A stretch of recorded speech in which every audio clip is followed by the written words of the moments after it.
कृष्ण भगवद गीता का 5वां अध्याय श्लोक नंबर 3।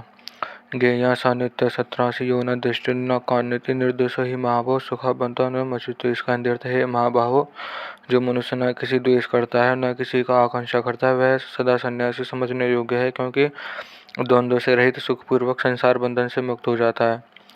व्याख्या। संबंध के दो अर्थ होते हैं, एक तो जिसकी बुझाई बड़ी और बलवान हो अर्थात जो शूर हो, दूसरा जिसके मित्र और भाई बड़े पुरुष हो। अर्जुन के मित्र तो थे प्राणी मात्र के सुहित भगवान श्री कृष्ण और भाई के अजातशत्रु धर्मराज युधिष्ठिर। इसलिए यह संबोधन देकर भगवान अर्जुन से मानो यह कह रहे हैं कि कर्मयोग के अनुसार सबकी सेवा करने का बल तुम्हारे में है, अतः तुम सुगमता से कर्म योग का पालन कर सकते हो। कर्मयोगी वह होता है जो किसी भी प्राणी, पदार्थ, परिस्थिति, सिद्धांत आदि से द्वेष नहीं करता। कर्मयोगी का काम है सबकी सेवा करना, सबको सुख पहुंचाना। यदि उसका किसी की सात्विक नियमात्मक द्वेष होगा तो उसके द्वारा कर्मयोग का आचरण संगोपांग नहीं हो सकेगा। अतः जिससे कुछ भी दोष ना हो उसकी सेवा कर्मयोगी की सर्वप्रथम करनी चाहिए। सबसे पहले ना दृष्टि पद देने का तात्पर्य है कि किसी को भी बुरा समझता है और किसी को भी बुरा चाहता है वह कर्मयोग के तत्व को समझ ही नहीं सकता। प्राणी मात्र के हित के उद्देश्य कर्मयोगी के लिए बुराई का त्याग करना जितना आवश्यक है उतना भलाई करना आवश्यक नहीं है। भलाई करने से केवल समाज का हित होता है, परंतु बुराई रहित होने से विश्व मात्र का हित होता है। कारण है कि भलाई करने में सीमित क्रियाओं और पदार्थों की प्रधानता रहती है, परंतु बुराई रहित होने में भीतर का असीम भाव प्रधान रहता है। यदि भीतर से बुरा भाव दूर न हुआ हो तो बाहर से भलाई करें, इससे अभिमान पैदा होगा तो आसुरी संपत्ति का मूल है। भलाई करने का अभिमान तभी पैदा होता है जब भीतर कुछ न कुछ बुराई हो। जहाँ अपूर्णता होती है वही अभिमान पैदा होता है, परंतु जहाँ पूर्णता है वहाँ अभिमान का प्रश्न ही पैदा नहीं होता। गहराई से देखा जाए तो जो नाशवान वस्तु की सहायता के बिना भलाई नहीं की जा सकती, जिन वस्तुओं को हम भलाई करते हैं वे वस्तु हमारी है ही नहीं, प्रत्युत उन्हीं की जिनकी हम भलाई करते हैं। फिर भी यदि भलाई का अभिमान होता है वह नाशवान संग है। जब तक नाशवान संग है तब तक योग की सिद्धि नहीं होती। मैंने भलाई की, यह अभिमान बुराई से भी अधिक भयंकर है, क्योंकि यह भाव में पन में बैठा जाता है और कर्म और फल तो मिट जाते हैं। जब तक मैं पन रहता है तब तक मैं पन में बैठा हुआ भलाई का अभिमान नहीं मिटता। दूसरी बात, बुराई को तो हम बुराई से जानते हैं पर भलाई को बुराई रूप से नहीं जानते, इसलिए भलाई के अभिमान का त्याग करना बहुत कठिन है। जैसे लोहे की हथकड़ी का तो त्याग कर सकते हैं पर सोने की हथकड़ी का त्याग नहीं कर सकते, क्योंकि वह गहना रूप से दिखती है। इसलिए बुराई रहित होकर भी भलाई करनी चाहिए। वास्तव में बुराई का त्याग होने से विश्व मात्र की भलाई अपने आप होती है, करनी नहीं पड़ती। इसलिए बुराई रहित महापुरुष अगर हिमालय की एकांत गुफा में भी बैठा हो तो उसके द्वारा विश्व का बहुत का हित होता है। कर्मयोग की कामना त्याग का मुख्य है। कर्मयोगी किसी भी प्राणी, पदार्थ, परिस्थिति आदि की कामना नहीं करता। कामना त्याग और परहित में परस्पर घनिष्ठ संबंध है। निष्काम होने के लिए दूसरे का हित करना आवश्यक है। दूसरों का हित करने से कामना के त्याग का बल आता है। कर्मयोग में कर्ता निष्काम होता है, कर्म नहीं, क्योंकि जड़ होने के कारण कर्म से निष्काम या सकाम नहीं हो सकते। कर्म कर्ता के अधीन होते हैं, इसलिए कर्मों को अभिव्यक्ति कर्ता से होती है। निष्काम कर्ता के द्वारा ही निष्काम कर्म होते हैं, जिसे कर्मयोग कहते हैं। अतः चाहे कर्म कहें या निष्काम कर्म, दोनों का अर्थ एक ही होता है। सकाम कर्मयोग होता है ही नहीं। निष्काम होने से कर्ता कर्मफल से असंग रहता है, परंतु जब कर्ता में सकाम भाव आ जाता है तब वह कर्मफल से बन जाता है। सकाम भाव तभी नष्ट होता है जब कर्ता भी कोई कर्म अपने लिए करता है, फिर तो संपूर्ण कर्म दूसरों के हित के लिए ही करता है। इसलिए कर्ता का भाव नित्य निरंतर निष्काम रहना चाहिए। कर्ता जितने निष्काम भाव होगा उतना ही कर्मयोग से ही आचरण होगा। कर्ता की सर्वथा निष्काम होने पर कर्मयोग सिद्ध हो जाता है। अर्जुन के युद्ध न करने की भिक्षा मांगकर जीवन निर्वाह करने की इच्छा प्रकट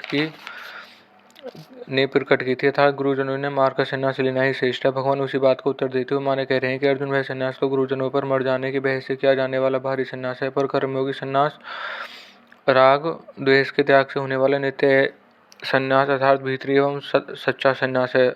आगे छठे अध्याय के पहले श्लोक में भी भगवान केवल अग्नि का त्याग करने वाले अर्थात सन्यास आश्रम का ग्रहण करने वाले पुरुषों को सन्यासी न कहकर भीतर से संसार के आश्रय का त्याग करने वाले कर्मयोगी ही सन्यासी को कहा है। इस प्रकार भगवान के मत में कर्मयोगी ही वास्तविक सन्यासी है। कर्म करते हुए भी कर्मों से किसी प्रकार का संबंध न रखना ही सन्यास है।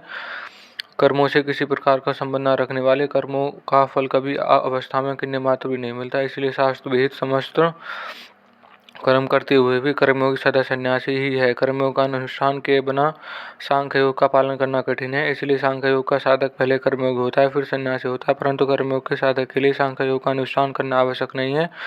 इसलिए कर्मयोगी आरंभ से ही सन्यासी है। जिसके राग द्वेष का अभाव हो गया उसे सन्यास आश्रम में जाने की आवश्यकता नहीं है। कोई भी व्यक्ति, वस्तु, शरीर, इंद्रिया, मन, बुद्धि आदि अपनी नहीं है और अपने लिए भी नहीं है, ऐसा निश्चय होने के बाद राग द्वेष मिटकर ऐसा ही यथार्थ अनुभव हो जाता है। फिर व्यवहार में संसार से संबंध दिखने पर भीतर से संबंध होता ही नहीं। यह नित्य संन्यास है। लौकिक अथवा परलौकिक प्रति कार्य करते समय कर्मयोगी को संसार से सर्वथा संन्यास रहता है, इसलिए वह नित्य सन्यासी ही समझने योग्य है। संसार से संबंध विच्छेदार्थ लिप्त का अभाव ही संन्यास है और कर्मयोगी राग द्वेष न रहने से संसार से लिप्तता रहती है नहीं। अतः कर्मयोगी नित्य सन्यासी है। साधन के आरंभ में साधक के अंतकरण में द्वंद्व रहता है। सत्संग, स्वाध्याय, विचार आदि करने से वह परमात्मा प्राप्ति को अपना ध्येय मान लेता है, पर उसके अपने कहलाने वाले मन, इंद्रियों आदि की रुचि स्वाभाविक ही भोग भोगने तथा संग्रह करने की रहती है। इसलिए साधक कभी परमात्मा तत्व को प्राप्त करना चाहता है और कभी भोग एवं संग्रह को जैसा संग मिलता है उसी के अनुसार उसमें भावों में परिवर्तन होता रहता है। ऐसा होने पर भी वह भोगों में शांति से नहीं भोग सकता, क्योंकि सत्संग आदि के संस्कार अंतकरण में वैराग्य पैदा रहते हैं। इस प्रकार साधक के अंतकरण में द्वंद्व चलता रहता है। इस प्रकार द्वंद्व पर ही अब अहंभाव टिका हुआ है। हमें सांसारिक भोगों और संग्रह में लगना ही नहीं है, परंतु एकमात्र परमात्मा को ही प्राप्त करना है। ऐसा दृढ़ निश्चय होने पर द्वंद्व नहीं रहता और अहंभाव परमात्मा में लीन हो जाता है। वास्तव में संसार का महत्व अंतकरण में अंकित हो जाने से ही द्वंद्व रहता है। भोग भोगते रहने से, दूसरों को सुख चाहने से रहने से संसार के प्राणी पदार्थों का महत्व अंतकरण में अंकित होता हो जाता है। उनसे सुख लेने से वह महत्व बढ़ता जाता है, क्योंकि उनको प्राप्ति करने की रुचि प्रबल हो जाती है। वह रुचि एक परमात्मा प्राप्ति की उद्देश्य को स्थायी और दृढ़ नहीं होने देती। इससे साधक में द्वंद्व बना रहता है। उद्देश्य की दृढ़ता के लिए साधक को यह पक्का करना चाहिए कि कितना ही सुख आराम भोग क्यों न मिल जाए, मुझे उसे लेना ही नहीं है, प्रदुत परहित के लिए उसका त्याग करना है। वह विचार जितना दृढ़ होगा उतना ही साधक निर्द्वंद होगा। निर्द्वंद होने की मुख्य बात इस श्लोक में नादुष्टि पदों से कही गई है, जिसका तात्पर्य राग द्वेष रहित होना। राग द्वेष को मिटाने के लिए यह विचार करना चाहिए कि अपने न चाहने पर भी अनुकूलता और प्रतिकूलता आती है, अर्थात अपने चाहने पर अनुकूलता आती हो तो ऐसी बात नहीं है और न चाहने पर प्रतिकूलता न आती हो तो ऐसी बात भी नहीं है। अनुकूलता प्रतिकूलता तो प्रारब्ध के फलस्वरूप आती रहती है, फिर इसके आने अथवा जाने के चाहने क्यों ना करें। अनुकूलता प्रतिराग और प्रतिकूलता प्रतिद्वेष अपनी भूल से इस प्रकार विचार करने से भूल मिटकर राग द्वेष सर्वथा समाप्त हो जाते हैं। दूसरी बात यह है कि अपनी सत्ता स्वतंत्र है, किसी पदार्थ व्यक्ति क्रिया के अधीन नहीं है, क्योंकि सुषुप्ति अवस्था में जब हम संसार को भूल जाते हैं तब भी अपनी सत्ता बनी रहती है। जागृत और स्वयं में अवस्था में भी हम प्राणी पदार्थ के बिना रह सकते हैं, फिर स्वतंत्र सत्ता हुए भी उनमें राग द्वेष करके हम उनके अधीन क्यों ना बने। इस प्रकार विचार करने से भी राग द्वेष मिट जाते हैं। संसार का राग उत्पन्न और नष्ट होने वाला है, यह राग कभी स्थायी नहीं रहता, किंतु हम नई नई प्राणी पदार्थ में राग करके इस बनाए रखने की चेष्टा करते हैं। परंतु परमात्मा की अभिलाषा उत्पन्न और नष्ट होने वाली नहीं है, क्योंकि परमात्मा का भी अंश होने के नाते जीव का परमात्मा से अखंड संबंध है। परमात्मा की अभिलाषा कभी घटती बढ़ती नहीं, केवल संसार में राग अधिक होने पर घटती हुई और राग कम होने पर भी बढ़ती हुई दिखती है। इसलिए मैं सदा जीता रहूं, मैं सब कुछ जान लूं, मैं सदा सुखी हूं, इस स्वरूप में सच्चित आनंद रूप परमात्मा की अभिलाषा जीवन मात्र निरंतर रहती है। जब संसार का राग मिट जाता है और एकमात्र परमात्मा की अभिलाषा रह जाती है, तब द्वंद्व नहीं रहता। कर्म योग और ज्ञान योग के भक्ति योग तीनों ही योग मार्गों में निर्द्वंद होना बहुत आवश्यक है। जब तक द्वंद्व है तब तक मुक्ति नहीं है। परमात्मा तत्व की प्राप्ति में राग और द्वेष ये दो शत्रुएं हैं। निर्द्वंद होने से ये दोनों मिट जाते हैं और इनके मिटने से सुखपूर्वक परमात्मा तत्व की प्राप्ति हो जाती है। संसार के उलझने के कारण ही राग और द्वेष जितने भी साधन है सब राग द्वेष को मिटाने के लिए हैं। राग द्वेष को मिटाने पर नित्य प्राप्त परमात्मा तत्व की प्राप्ति अनुभूति सहते सिद्ध है। इसमें परिश्रम है ही नहीं। कारण है कि परमात्मा प्राप्ति की अनुभूति असत के द्वारा नहीं होती, परंतु असत के त्याग से होती है। असत की सत्ता राग द्वेष पर टिकी हुई है। ऐसा संसार तो स्वतः मिट जाता है, पर अपने आप राग द्वेष को पकड़ने में संसार स्थिर दिखता है।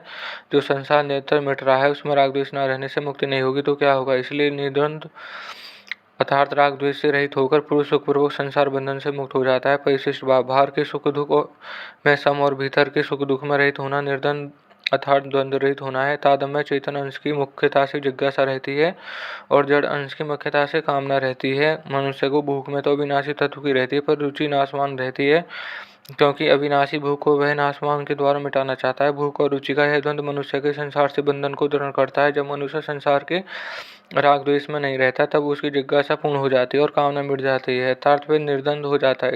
इस अध्याय के दूसरे श्लोक में पूर्वार्ध में भगवान ने ज्ञान और कर्मयोग दोनों परम कल्याण करने वाले बताए हैं। उसकी व्याख्या अब आगे के दो श्लोक में करते हैं और यह श्लोक समाप्त होता है।